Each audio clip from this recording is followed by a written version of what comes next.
taking risks. Right. Oh, is that it? Junior's gone. He's gone, innit? Is that how it is? How do you feel when he's gone?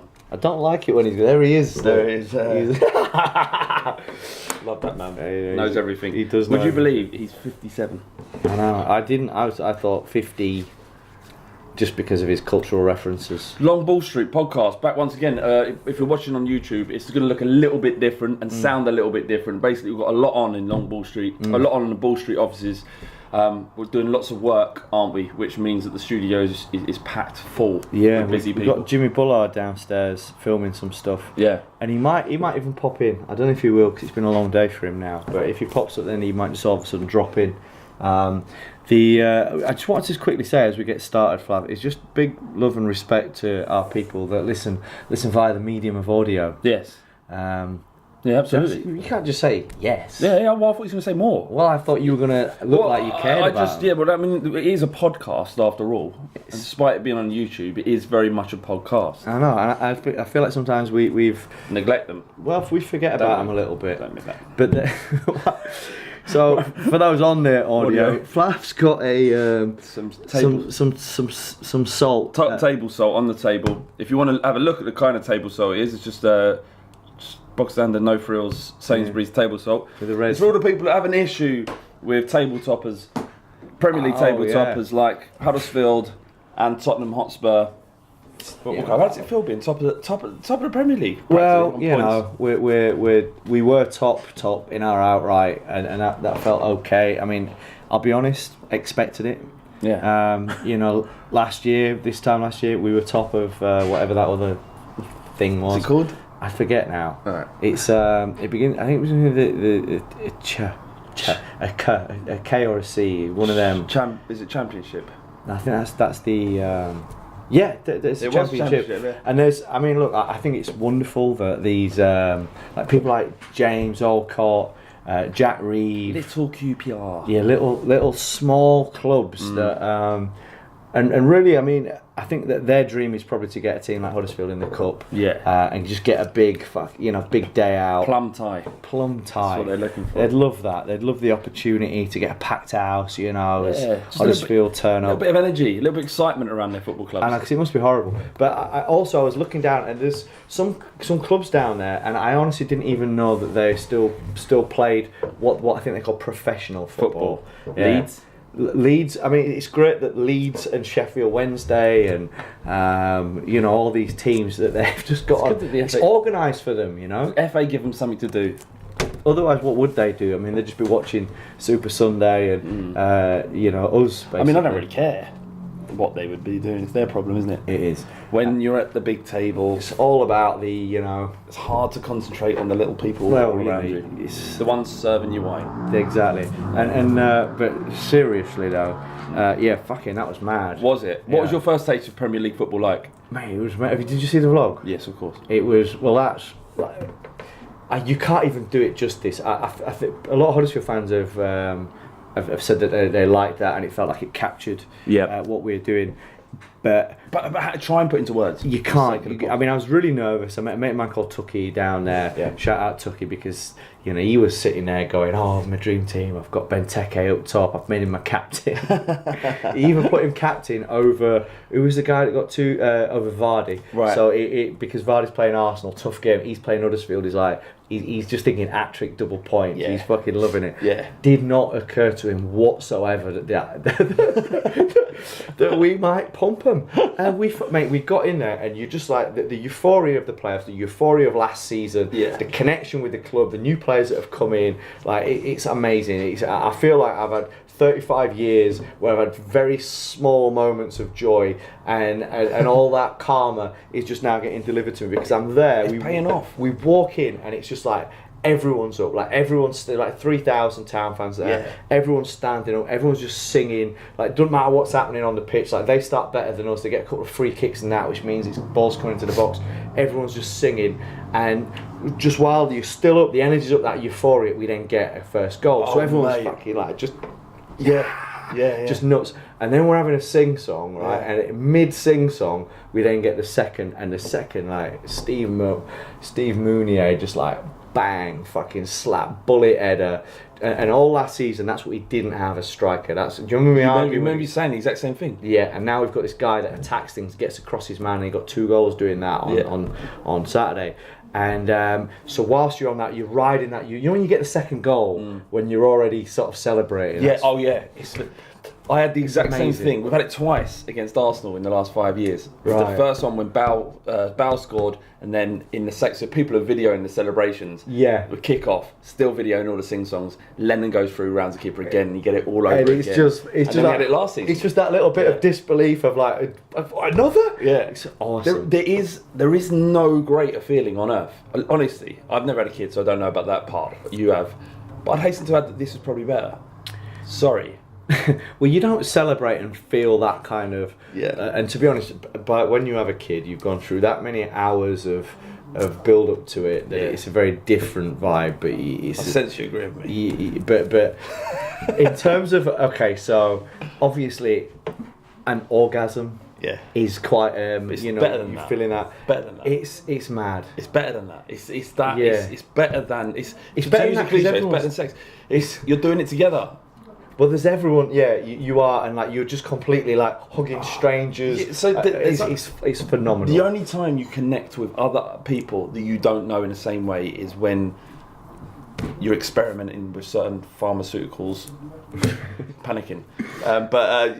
Do you know what I mean? It's that it removes social conformity, it removes all the barriers inhibitions that exist. And for that moment in that goal celebration, you can hug whoever you want, and it's such a beautiful thing.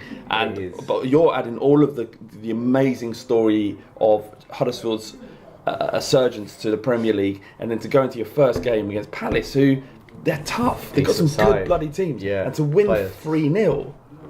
I can't put it into words. Crazy. That is an incredible Mate, story. It was crazy. So the whole day was just like we're singing, we're gonna win the league. Yeah. We're gonna win the league. Yeah. We're singing. You know, a big promotion song that everyone's singing. I think it was someone that made it famous. Is that we're on our way to the Premier League. We're on our way. Yeah. How we get there, I don't know. And we're singing that, but it's to the Champions League. We're on our way. So everyone's talking about the Champions League. So it was just like you've got a bit of fun in there as well as just your fucking love of. I know it's guys. the first game, right? But who's to say? Mate, I was looking at the fixtures, right? So we got. Say what you said to me earlier. Well, I think so. We play you on the 30th of September. Yep. I think we might be top. I think we might be top. Where are we? We're 15th. You're talking like 7 weeks away. Yeah. There's There's lot an of international break, which I'll be gutted about because I don't want to lose momentum. But I think we could be top. So we play Newcastle next Sunday, 3 points. Southampton week after that at home. You know, they're a good side, but probably 3 points. And then we go West Ham away. Eat there, you know, that's guaranteed. Isn't it? Probably get more than we got at Palace. Probably get 4 points. Exactly. Probably get 4 points. And then, is there a tricky one? And it's like Leicester, you know, meh. Yeah. And I forget who else. So I think we're going to be playing you. I think we'll be top. And actually, like, but this is the thing, and we're going to talk about transfer window later on. But David Wagner, he's I'm telling you now, mate, he is the best manager probably ever. But definitely in the Premier League. Like, it just got He's gone mental. But it's true. Why? Why am I pretending anymore? Why am I playing it down? He's the best. Look at what he's done. How's he not the best? I can't argue with that. You can't not. No one can argue with it. So he got he got his business done early. Yeah. We were missing a couple of bits. Mate, he brings in Mounier. He got. Where is he from? I've never He's heard from of him. Montpellier. He's from Montpellier via Benin, the country, which I probably said wrong, which is terrible. But Benin, yeah. It's like, and he's been playing at Montpellier. He got 1 goal less than Mbappe. Been telling people that, like last year in Ligue 1. I've been telling people that he also had the most won headers last year. So is that some other great thing that only Benteke had more of. Like, so he's 6'3". He's a powerful striker. and he's really the missing link for us, because we would put things into the box, but we had no striker that was attacking. And if you can get across your man, if you can actually get up there, because on defensive headers as well, he's just knocking them out. So I think that we've got a good one there. I just love it. Like when we were talking at the end, now midway through the summer, I think we'd just come back and you hadn't signed anyone, and you kind of you're like, we need 7 just to get back where we were last season, and now 1 game in, albeit Huddersfield are on their way. It's funny, to isn't the it? Championship. It's just so funny. It's amazing. But, amazing thing. It's amazing until when we play, then all bets are off. But I don't mind that. Like, seriously, we're going up. We're going to go up together, aren't we? Yeah, we're going to go up to the game. We're going to vlog that, which will be quite nice. I might bring my missus. Are you going to bring your missus? Might do, yeah. Yeah? Well, it might do, because she's never experienced Tottenham away. I'm just not sure. Is that all right? No. Okay. Why? Because we're going to be doing strippers. We're going to be doing drugs. We're going to be doing. She likes strippers. All right. Okay. Cool. Well, actually, I'm not sure if she does. I've never really broached that with her. Well, maybe maybe blindfold her. I've had a writing issue today. The undercarriage of my pants has gone. Oh. Yeah, so I've basically got no pants on. Right. But I have. But just not on the Is that undercarriage. not So my sort balls of have been rubbing against. exhilarating? Not really. Not after denim's been on them for about. Okay. Yeah, really Chafing. uncomfortable. A lot of that. There are shops around here that probably sell things like that. Well, I'll be home. I'm going home in a bit, so I'll just power through. But yeah, we could have the miss up there. That could be fun. Actually. Well, yeah, I might take a miss. She's never been to a game. She's been to Spurs. Went to Spurs West Ham 3-2 last season, 2 goals in the last 2 minutes. So you won in that game? Yeah. That's good, because if they do, when they make their first game and it doesn't go well, then you are like, I'm not sure if you can come again. But go away to a proper northern town, Huddersfield, tin pot, grim, proper grim. No, but to go up north to a proper old school ground. I know it's 94, but a smaller club. Not anymore, because well, we are, but small. Take us mighty Tottenham Hotspur to this small club. You'll never see a support fan base like it. Well, I think we'll beat you. No chance. I think we'll beat you. We'll see, won't we? Honestly, we're better than you. We're better than you. This is what Adam's been saying. The Brentford fan in our office, he's been just walking around, going up.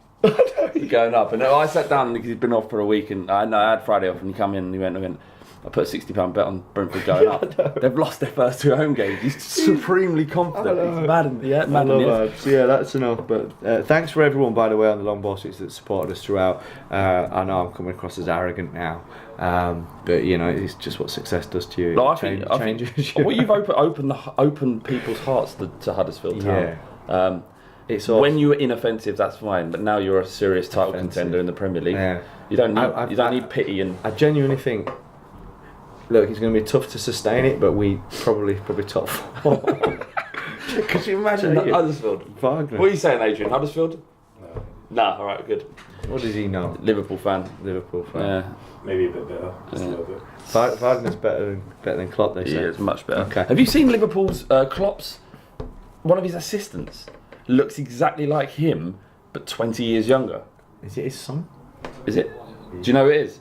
Yeah, it's the fitness coach. He looks literally exactly like him. Yeah, it's ridiculous. Right, it's like I've not seen that. Shall we do the McGregor stuff after the football? Should we just go football? Yeah, let's. We've got fine. So Dennis Bergkamp's goal against Newcastle for Arsenal. Against Newcastle for Arsenal was voted the best in Premier League history. Do you remember it? I do, yeah, the one with the turn. It was incredible. I remember watching that game live on the box, and it was one of them where you had to rewind it because you didn't even know what he'd done. I still don't. For those that don't know, the ball was played into him, and with one flick, he took Steve Howe out of the game, passed it round. Do you know how It was the angle he did it in. It was a very unorthodox angle for that to actually, because he flicks it inside but turns on the outside and goes around the other way. I've never seen anything quite like it. Yeah, he's class, wasn't he, Bev? He was class. But what have you got any others?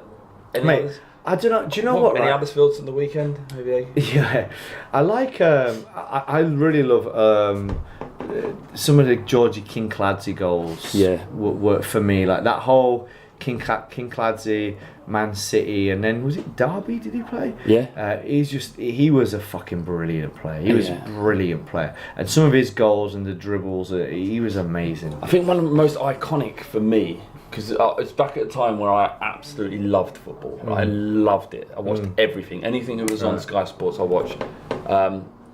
Tony Yeboah's volley against Liverpool. He got 2, didn't he? He got one against Wimbledon, but there's one against Liverpool. Leeds. And I think he hit both Leeds. posts and went in. I forget which one that one, but yeah, Yeboah he spanked those. They were amazing. There's been Shearer has hit a couple of amazing goals. Like I quite like. There's probably been some good team goals. You know, Fowler used to spank in a load of goals. I don't want to say it, but Wiltshire's that team Arsenal team goal where it was like pinball, but everything was perfect and it landed over to Wiltshire and he put it in. Yeah, that's probably one of the best goals I've ever seen. Letizia used to score goals like that every week. Like I think that there's probably better goals than that Bergkamp goal. That Bergkamp goal is amazing, but because it's Arsenal, because it's Bergkamp, it tends to get noticed and spoken about. It's like, okay, so for example, and this is what the media's like, right? There's all these things, people going like their top moments of the weekend, player of the weekend. There was even one, like The Guardian or something like that, going the debutant of the weekend. What was the best debut of the weekend? And they had in Lukaku with his 2 goals. Yeah, so Lukaku, who's played in the Premier League, on there for 70 million. Stephen Mounier wasn't even on there. His first ever game in the Premier League, away, gets 2 goals. Yeah. And doesn't not even on the short list. So you think there's like an agenda against... There's definitely a bias. It's an easier story to say Lukaku. Of course they're going to put him in there, Well, as a Spurs fan, I've got to say Kyle Walker-Peters. You know, well, he was on the list, but of course it's a London team, it's a top club, and therefore it's a story because Kyle Walker went for so much money, and then his replacement is a story. So they're always going for the low-hanging fruit. He's barely older than the fetus. He's actually 20, but he looks yeah, young. he does look young. But that's my point, is that of course Bergkamp's goal is because excuse the some of Di Canio. Oh yeah, we've been kicked out of the office. So where we are, we're doing this in the boardroom in Victoria. Yeah, so you're going to get some sirens. Apologies for that. Anyway, should we move on? Alan Shearer, obviously, has scored some great goals himself. He's saying Tottenham players shouldn't be paid more because they haven't won a thing. This is in reaction to Rose's comments that he isn't paid what he's worth. I want to refer you. I mean, look, Al. So by that rationale, did he win anything? Well, he won the league with Blackburn, but then when he moved to Newcastle, he did bugger all. Yeah. So by that I mean that's a stupid thing to say, and I think that's probably something that's taken out of context, to be honest with you. But I would like to refer you to the thing that you said to me the other day. Yeah. Football. Is it Pochettino? Yeah. The football fans aren't paid to win matches. They're paid to train. Yeah, you don't come to Tottenham to play. You come to train. And then if you're lucky, then if you get selection, because that's it. I mean, look, they're paid a hell of a lot of money, not to win. They're paid to compete, and only one team can win the league. So am I missing something? You pulling a face like you're not feeling. No. I agree with you. I mean, it's not. You can't. There is only a certain amount of trophies to win, and it can. We've run the league twice close. So no, I do agree with you. I've said it before, but I think it's a good point. Rose complained about how much he was earning, but signed a new contract in September, and since for 65 grand a week. Since signing that contract, he played around 12 to 15 games for Tottenham and has been injured ever since. Right. So at the peak of his form, he signed a contract for 65. He's been injured ever since. How in what world is he now worth more money than when he signed the contract? Yeah. So it's a bit of a weird one. It's a tough one, isn't it? It's because the whole economy of football keeps growing. I think it's because there's so much money now, Matt. Right? That's it. That they think, oh shit, this is the opportunity. Because this money, as it stands, the crazy money going around, I don't think this is it's gonna be there forever. It's just ridiculous, mate. You know, right? When as soon as Neymar thing happened, you know, Messi, Suarez, Ronaldo, Bale, whoever else of these top players, you know, they're speaking to their agent, going, "Fucking what the? Get me more money. Yeah. Get me more. I want more cash." So see all that money. Give me more of it. They're greedy. They can never have enough money. Ultimately. Speaking of which, Jurgen Klopp on Coutinho, he says, "We don't want money. if they, Barcelona, say they will bid whatever money, we don't want it. It's a clear message. The owner's 100% clear on it. But he also, there was another quote from Klopp saying, by the time this goes live, it'll probably have been sold. Yeah. Well, no, I mean, is that a dig at my turnaround time? It is a bit, yeah. Fine. No, I'm saying this story's moving, isn't it? Like right now, it's like every other day. So as it stands, he's putting the transfer request. Klopp saying he ain't going. The club are saying he ain't going. I admire the principle of it, and actually, there's a precedent before because when Modric sort of demanded a transfer, we kept him. He played for another year, and then he got his move to Real Madrid. Yeah. So. I don't think Liverpool are actually in a bad position here, really. What's the bangs on the table? Yeah, sorry. I don't think they're in a bad position. I think that they could deny him his move, and he would just crack on with it. He doesn't strike me as the kind of player that would kick up a massive fuss. I'd love to hear your thoughts actually on. Let us know in the comments below. If you were Coutinho, would you want to stay or would you want to go? Would you want to go and play for Barcelona? Well, of course they would. Would you want to stay? Let's stay in Liverpool, lovely Liverpool, or go into the beautiful Mediterranean Barcelona. Come on, no one in their right mind would stay in Liverpool, would they? What, am I wrong? I don't know if you're building something and you kind of feel that you're gelling and your team's developing. It's like with Kyle Walker. I feel like sometimes I think we're doing this. Let's do it here rather than go and jump on someone else's shoulder. Go and stand on the shoulders of what they've been doing. I like to. If I'd been in a changing room for 5 years and we were getting close to it, you'd think it's going to be miles better winning it here than jumping on somewhere and being the guy on the edge of the photo. You know what I mean?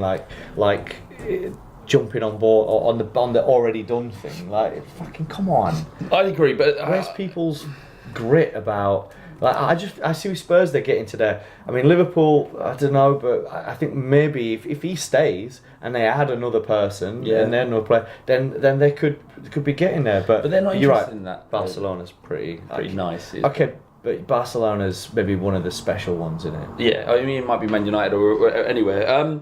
I just don't think football players they don't care about any of that. They don't care about heritage. They think about how much can they get paid. They're going to pay a lot more money at Barcelona than they will Liverpool. Yeah. Not a huge amount more, but I think the idea of player, you think, well, what can I do?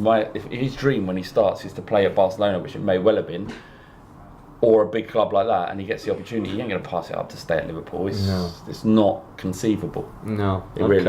All right. Speaking of which, another player. Diego Costa the club now are demanding that he returns to the club, train and get match fit as per the terms of his contract. He's currently in Brazil, just refusing to come back. Conte has said to him previously that he's not wanted at the club. Right. So he's like, well, you're saying I'm not wanted, why would I come back? Yeah, what's it got to do with you basically anymore, what I'm doing? Yeah. And the club are saying, ultimately you've got to come back or he's going to get sued. His ass is going to get sued, isn't it? Why is he there? In Brazil. Yeah, why is it? It's just his hometown. No, I know that, but why is he? Like, I just don't understand how.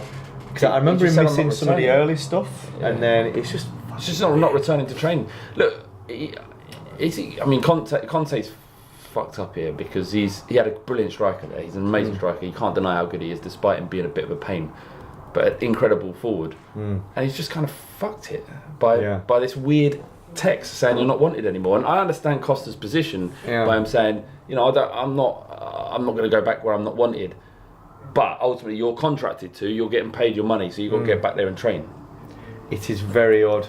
Yeah. I also just think that the whole Chelsea thing's odd because it feels like they're going into the season short. Why are they selling Matic to Mourinho? Yeah, madness. He had a brilliant game as well. Yeah, Matic at the weekend. But seriously, so I don't think that Matic is unique. I don't think he's a world beater. I don't think he's the best to ever do it.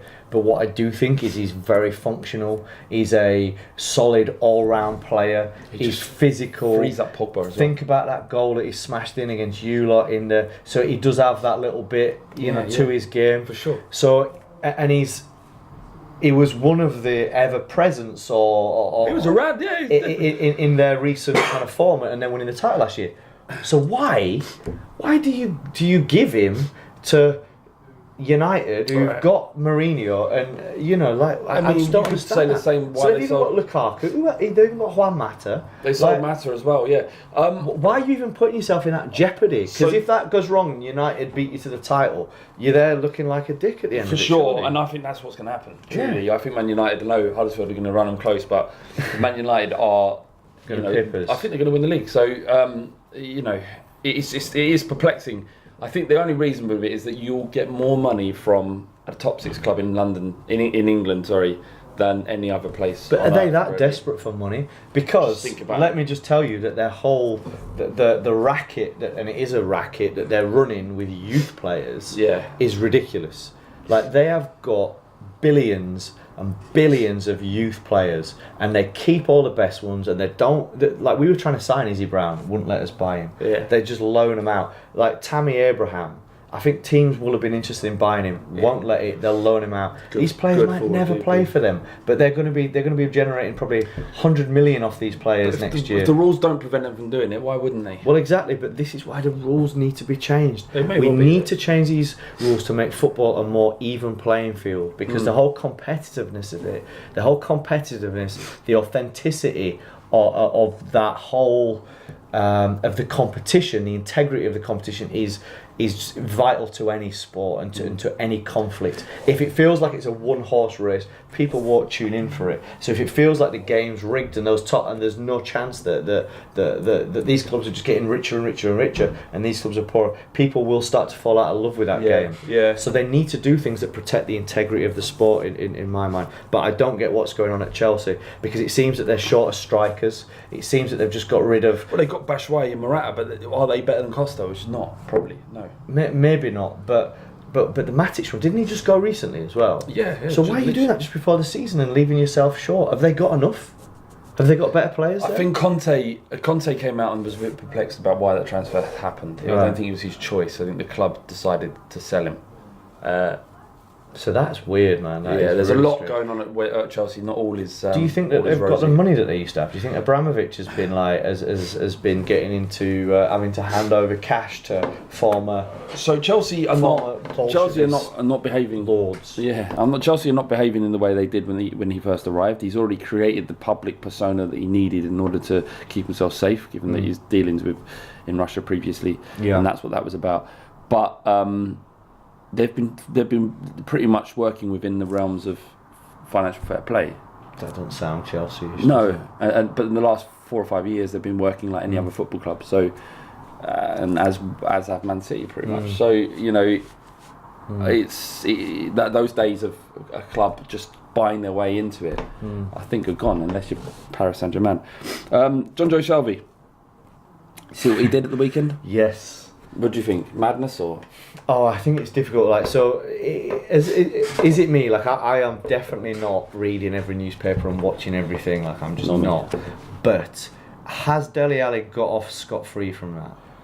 Or is there any blame with him? Because but what he did is he kicked the ball now. I can understand why that's irritating. So he was provoking essentially, because basically the ball's kind of there and he just nips it off to the side when Shelvey's going to pick it up, which is provocation, which is probably Dele Alli learning a little bit, because that's the kind of thing that he might have fallen for before, and it's the whole one where the players go, what mate, now we're fine, ref, and then nip him up, and do that, and then the guy, so usually what happens is a foul, you give it that, you do the nip, and then you're like, and then I'm like, ref, and I put you know what I mean? That's what they do. But what I don't understand is when that happens on the pitch, why don't after the pitch you go and find them and fill them in? They might have done. Do you reckon? When that happens? He might have tried. I mean, The amount of times, if I was Fabregas, Eric Dyer did the slash throat thing at Fabregas last season, or season before last. Why didn't Eric Dyer then go into the changing room and just find him and batter him? He might have tried. But this is the thing, right? So in sport, it's about keeping your head. Do you like Game of Thrones? I love Game of Thrones. I haven't seen it. No, but you watched last season? Yeah. Battle of the Bastards. What? Battle of the Bastards. You know when Ramsay Bolton. Well, if you haven't watched, Last turn off season. now. They might not have seen it. Last It's catching season. up. You know the rules. You know there's a code at this stuff. Okay, so there's a battle. You know the Battle of the Bastards. Yes, I do. You carry on. I do. In the Battle of the Bastards. So what he did. Oh, see, look, he hasn't even seen it. Adrian's covering his ears. It's like, it don't matter. My podcast, Right. our podcast. But we invited him in. Yeah, but Go on then, battle of the bastards. This is what happened though. Yeah. This is what he did though. He basically sent his son, he fired the arrow and killed him. Jon Snow runs off after him. Before you know it, he's lost his head. Yeah. You can't lose your head in a provoking. battle. You can't do it. Tell you where. Fundamental, Yeah. that's what's happened. So Jonjo Shelvey's gone for it, and in football, that's a lot of teams. It's all right now. A lot of teams they've made. It's by having that mentality. You've got to have that winning mentality, and a lot of teams have won titles, have won matches just by provoking and playing the occasion. Tell you, he might not have lost his head. Who? Mayweather. Nice segue, wasn't it? That's a nice segue. Yeah. Well, Well, that's going to be an interesting. so one, obviously we're both really, really excited, and obviously we know it's not about football, but we think, like, who gives a shit? It's our podcast. So it's, I can't believe it's sort of 10 days away. Mate, it's so soon. It's ridiculous. Yeah, and so you're. I mean, let's nail our colours to the mast. You're very much team McGregor. Yeah, I'm all in. I only want one guy to win. Yeah, and I because of my love of boxing, I want Mayweather to win. But out of the two people I like McGregor a lot more than I like Mayweather. So you just want it to happen because actually you're not seeing Mayweather against McGregor. You're seeing boxing versus MMA. MMA. Well, yeah, because there's. Look, I'm not defensive. I'm not like one of these fanboys on Twitter or Facebook going mental, but it kind of makes a mockery of a discipline I love. If someone who's never boxed before can beat the best, one of the best there has ever been, you can understand that. Okay. So that's why I want Mayweather to win. That said, but as yeah, a man, I think prefer McGregor. I think because a lot of times, so in the UFC where there's two fighters that I like coming together to fight, and I don't know who I fully want to win because I kind of want them both to win. Yeah. But then when it starts to happen within the fight, there's something that just makes me go, and it's usually if. There's some underdoggy about someone that makes me cheer for them. Like, I can't help it. No, I understand that. So, but what I'm saying is, when it happens, it might be less of an intelligent thing, and you might actually start to be like, oh, fucking come on, Conor, I want you to. Do you know what I mean? Because when you actually see the battle, it can bring out different emotions. It would be an incredible thing to see. To see Mayweather on his back and McGregor over him. I would be so shocked that I'd actually kind of want to see it, but I've been running my mouth all around going, no chance, he won't even get around. Do you know what, right? So I think he's going to win a round. Conor's going to win a round. Yeah. Definitely going to win a round. And I think that because the whole match, we were speaking about the Paulie Malignaggi? Yeah, Malignaggi thing last week, and that's developed again because he'd left the training camp when we did the pod last week. Yeah. And now Dana White's released some of the footage, which shows it was clearly a knockdown. It was like 4 or 5 seconds. It was 100% a knockdown. Yeah. People said he was pushed and slipped. He didn't. He landed the left hand. He went down. And you saw some of them shots. But do you know what? I was thinking about this, right? Because what happened, so I've heard a few different angles of this story. Yeah. So basically they had the training, and there was a picture of the day before of Conor with his hands behind his back. I saw that. Now, the way that emotions work, and someone like Paulie Malignaggi, who is an ego, you've got to be an ego to be at that and to put yourself in that. You've got to be, right? Your ego's at play. All of them are. Yeah, completely. Now, when he's lost before, he'll have probably have been, like all of them will be, disappointed by that. Yep. Yeah, whenever he's lost in his career. So I would expect that the feeling of being judged and of being looked down upon, because social media and sports like that, they're very unforgiving often of the losers, right? Mm-hmm. You know, in this whole troll culture. Now I would expect that he's seen the hype that's generated by Conor's posts, and that's made him connect with that emotional trigger of feeling shame, feeling disappointment, right? And actually then they've gone into train again, and in that one he's taken a bit of a doing. Now some of this we only saw a little bit of it because they don't want to release the whole thing, because someone like Floyd will look at that, make a couple of adjustments, and it'll be easy for Floyd, right? That absolutely can't come out yet. Yeah, so they've got to just show little bits of it. Now it looked though that probably it wasn't like a proper fight where the referee's really in control. Yeah. I expect in them sparring, it's pretty loose, the rules. I expect that Conor's probably able to muscle him a little bit and beat him up a little bit, which is because of what Paulie had said before. Now I expect that Paulie's maybe even a little bit concussed from that, right? Because he did take some big shots. He took some big shots, and his whole lifetime of taking big shots, right? So it wouldn't surprise me if Paulie's actually a little bit concussed, and then And if you're concussed and you beat up, then your emotional triggers are going to be worse and deeper, because things like sleep, things like your physical condition play a role, right? And then he's gone into, fuck it, I'm off. And actually then he's gone and having all these interviews, and I don't think maybe he was in the right state of mind, because then when you see the footage, you see, what are you talking about? It was clearly a knockdown. You've clearly eaten some big shots.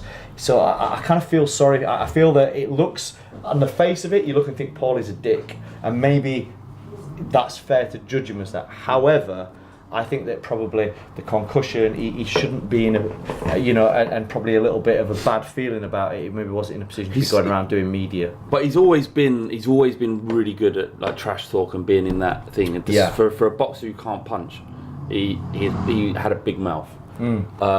And was always, I mean, and you should say, for people that don't know boxing, Malignaggi isn't a joke. I saw him fight Hatton in Vegas. In his heyday, he picked up a couple of world titles, but he never held on to them very long.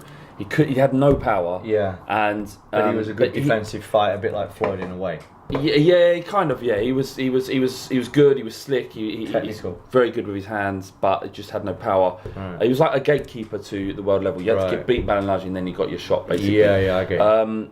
So for McGregor even to get any kind of result in the ring shows that McGregor's probably better than most people give him. Will give him any kind of credit or assumption that he could be any kind of decent boxer.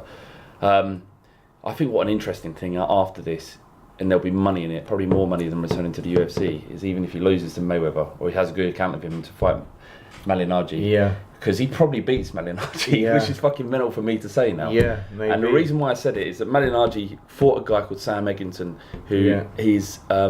Is it his first fight or something? No. He's got 17 or 18 fights. He's a European title holder now, so a good fighter, but he has no amateur pedigree at all, and he stops Malignaggi's last fight. But there's lots of interesting stuff happening around. But I think just to say on that concussion thing, because I think this is it's not really a fully spoken about thing yet. It has been in the NFL. We've had it a bit in football, and obviously, but it's something that's been a bit of a UFC thing. Yep. Because there's times when people are getting knocked out, right, and then they're doing the post-match interview. So the post-fight interview in the cage.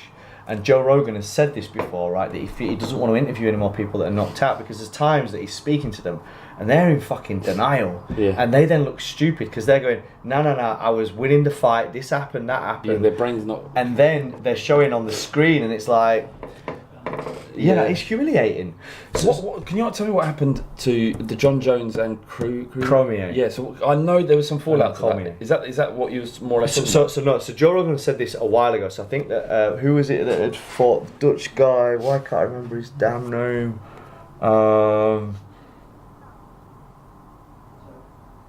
Forget it. Anyway, we'll come back to it. So there's a couple of times where there's been fights and they've been having the chat afterwards, and it's just been clear. And then Rogan's come out and said, I don't feel comfortable interviewing people that have lost or been concussed or whatever after the fight, because it's not fair to them. And then, so he said that before, like I'm talking like a year and a half, 2 years ago. And then the John Jones thing, so John Jones knocked him out, knocked out DC with a head kick, and then, or connected with a head kick, and then a bit of ground and pound, it was out. And spoke to John Jones, and he spoke to DC, and DC was crying still, but he wasn't in a position to be articulating about the fight. You've just been knocked out, so he was crying, and then on social media then everyone kind of captures that, and that moment lives on, and then gets the context of it changes into something else. So he's crying because he's been beat? Well, he's crying because he's been beat, but he's also crying because he's kind of not really where he is. Like, confused. Even when he got up here, he's you're confused, aren't you? Because one minute you're fighting, especially when it's... So if it's... the thing is in boxing, right, everyone talks about punching power, or in MMA, punch power. Of course that's a factor. Right? Of course it's a factor. But the one that tends to hurt them and knock people out is not about the power, it's the one they don't see coming. Of course. So it's kind of they're lined up and they see it, and then maybe that kick comes from a weird angle and catches them. And they're not tense. They're not prepared, so all of a sudden they've gone. And because their brain doesn't know what it is, like if you see him winding it up and coming, I could probably hit you a lot harder there than if you didn't see it coming. You got hit on the back of the head, because your brain's then confused. So, and this is why you see a lot of times in the UFC, they're down from ground and pound, and then they kind of come round. They start wrestling the referee because they're not. Yeah. And it's like, it's kind of funny when because we're on it. It's kind of funny in a way. He's fighting the ref, but in a way, it's like he doesn't know where he is. Of course. So obviously, you then shouldn't be speaking about stuff. So that is a. When I'm thinking about that Paulie Malignaggi thing, I'm thinking he's gone straight off. They said he was quiet in the car.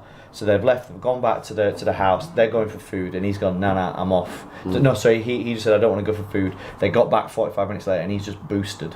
And then he's doing interviews everywhere. So I'm not sure that maybe he was in the right frame of mind. No one's talking about it. That's my theory, but there's some theories going around that Malignaggi was brought in as a kind of stooge for by McGregor and his team to help build the fight, so that he was genuine. Stooge is not the right word. But Malignaggi feels like he was kind of played a little bit, yeah. So that firstly, McGregor was pissed off at what he said, and so he should be because he was dismissed. I think Malignaggi said he could beat him with one hand. Yeah. So ultimately the man's going to get offended by that, and the two fighting men can sort it out in the ring, which is what they did. But they kind of put him in a bad hotel and all this kind of bullshit. I don't know. That's right. Apparently they have treated him a little bit mean. But again, I think that's maybe like an ego thing. Yeah. So I think that Paulie was thinking, Conor's asking me to come and help him. He must value. And then he's got into it thinking he values what I think. And then he's basically, Conor's just thought, I'm going to bring in this guy and I'm just going to beat him up. So one last thing before I end, which I quite like, in terms of that. I mean, I don't like violence, but in terms of especially in boxing, I love boxing. I love boxing. It's weird. I'm conflicted about this. Really conflicted. Before we round up, so I've been talking to you about Lomachenko. No, we're going to do who's going to win the league. So who's going to get promoted? We need to do that just for James and all like them. Them guys that are down there. All right. Let me just say this, then we'll do that. And then Lomachenko, who I think is going to easily. I watched the video. You told me about it. I watched him. So I get what you mean. He's offered to spar McGregor. I love that. Oh, mate. I mean, he's going to learn some shit. And has Conor come back to that at all? I don't think they want that at this stage. And but that 10 days be... before the fight, you're not going to... Because it's not even... Late. It's late, but it's also how much do you learn? Because there's no boxer that can live with Lomachenko now. So, and he's much lighter as well, isn't he? He's 135. Right, so he's 20 pounds. Probably Conor will be about 165 right now. So he'd probably be about 30 pounds difference. So he'd be like chasing a cat. But he's also really kind of complimentary and respectful about McGregor, and thinks that it's why not see it. All right, let's do it. So who's going to get promoted? Can you name 5 championship teams? Oh, come on. I'm joking. I struggle to name 15 championship players. I'm going to name some teams and you just tell me if you think that they're going to go up. I think Nottingham Forest are going up. Okay. I think that Rowett will sort it out at Derby. QPR, are they getting up? No. Brentford? No. Sorry, lads. Brentford and QPR. Norwich? No. They're not, are they? No, they're not. Okay. And I want it for Jack. He's a lovely guy. And I want it for James.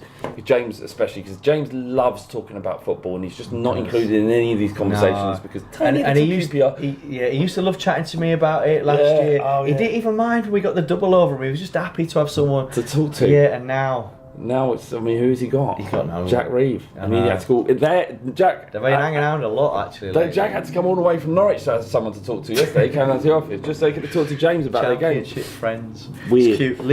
Leeds. Don't know. Middlesbrough. Don't know. So you maybe think they've got the parachute helmets. No, I just like Rowett. I like. You like Rowett? His football is horrible. But in terms of getting his shit together, I'll tell you, I don't know. I can't contribute to this conversation. Fulham have had a bad start, but I think that they're going to come back. Right. So I think that do you know what? I think the Forest one, that's the kind of club that if it starts to get into a position and gets rolling, it starts to remember and think it's going to win. So I think that they could get there. I'm going to go for Forest. I'm also going to go for Middlesbrough. Yep. I think they're going to come back. They've had a bad start, but I think they're going to come back. Yeah. And I think in the playoffs, you're going to have Fulham. I think you're going to have Leeds in the playoffs this year. I think that they've strengthened quite well.